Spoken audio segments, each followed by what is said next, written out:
Ce mardi 2 avril 2024, Yüksel Yakut, une des victimes de l'accident provoqué par Pierre Palmade, a pris la parole.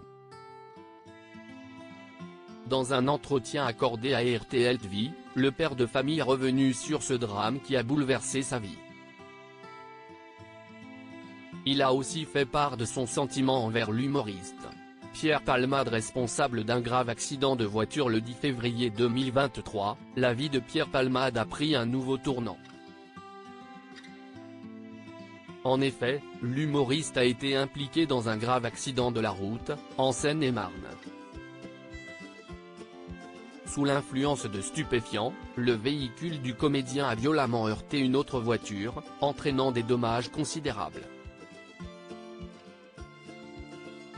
Pierre Palmade _dr à bord de l'autre véhicule se trouvait Yüksel Yakut, le conducteur, son fils de Vrim âgé de 7 ans, et Mila, une femme enceinte de plus de 6 mois.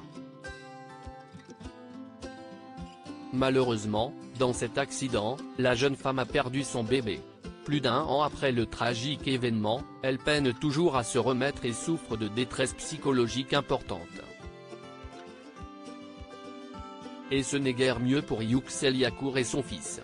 En effet, cet accident tragique a bouleversé leur existence de façon irréversible.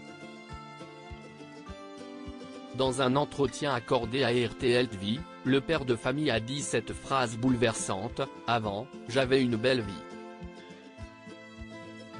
Maintenant, elle est catastrophique ».